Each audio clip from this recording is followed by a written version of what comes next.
Welcome back to Houston Life. When it comes to modern dating, you're likely familiar with the term ghosting, but there's a new word on the scene and it's being called ghosting's crueler cousin. Oh no, here to talk about this toxic new trend is dating coach and founder of datingtransformation.com, Connell Barrett. Welcome to Houston Life. Good morning, Houston. Okay, so can you explain to our viewers what this new toxic trend is called and what it is?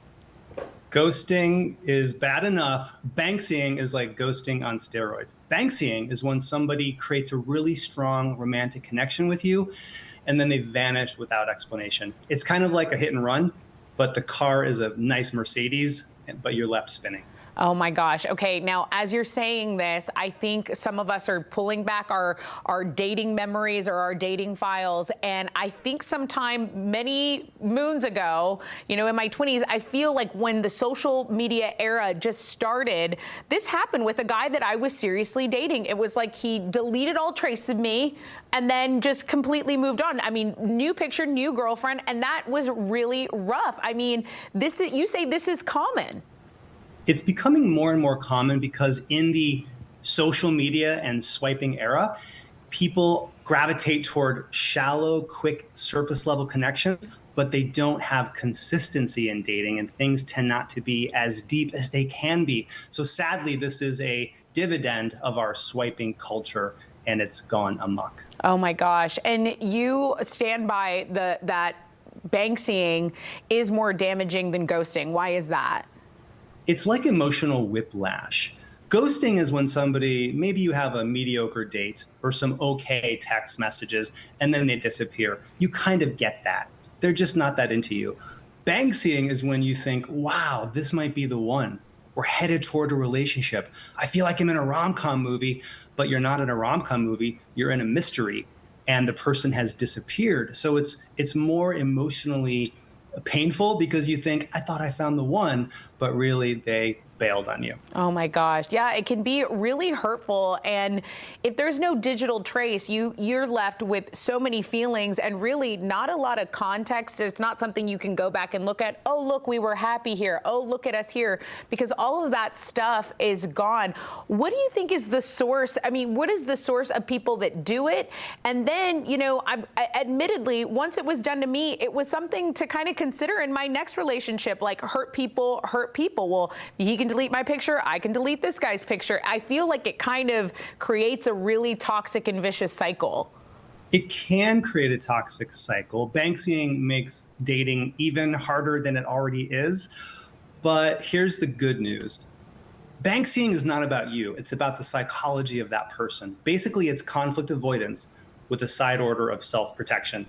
People who Banksy, they can't face the discomfort of saying to you, hey, I'm not ready for a relationship, or you're not quite what I want. And so what they do is they're passive aggressive and they use silence instead of talking to somebody in an honest way. And frankly, that's probably not the kind of person you want to be in a relationship with because they're not a good communicator. So even though it's painful, they actually saved you weeks and maybe months of heartache and disappointment by Banksying you sooner rather than later. Wow. So like having hard conversations are tough, but it's not tougher than completely misleading someone. What do you think Banksying says about our modern dating culture? Like, what do you think the read is?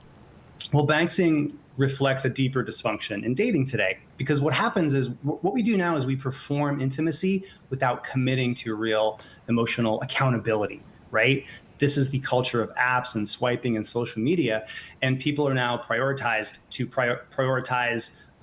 quick, shallow connections rather than deeper, consistent connections. So this is basically because dating has become about impression over intention, and it's just unfortunately part of modern dating. But there's good news, which is that Banksying is named after a famous artist, right, who would disappear. What I want single people to realize is if you get Banksyed, it's not about you. You are still a work of art. You are not a fleeting graffiti mural. You are Michelangelo's David.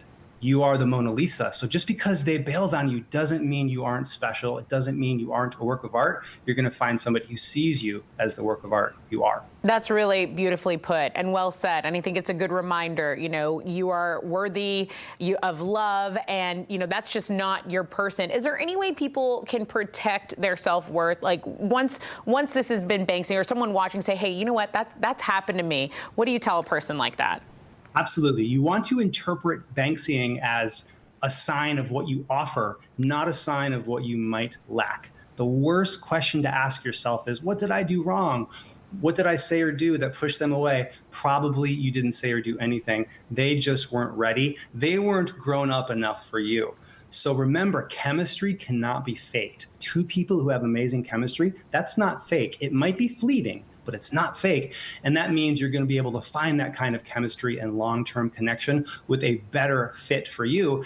And you're going to be able to create a true lasting work of art, which is an incredible, exclusive, loving relationship. It just won't be with that Banksier. It'll be with somebody better for you. Yes, and you don't want that anyway. And I think, I was checking out your website, datingtransformation.com. You talk about radical authenticity, which is something that this trend painfully lacks. And if people want to learn more, we're going to send them over to your website. I think this conversation needed to be had and was really helpful. So, Connell Barrett, I want to say thanks for joining us here on Houston Life today. Thanks for having me, and I promise I won't Banksy you. I will always be here for Houston Live. We appreciate that. And guys, if you want to get to know more about Connell's approach to dating, his methodology, we have linked all of his information on our website, HoustonLife.tv. All you have to do is click on the Scene On section.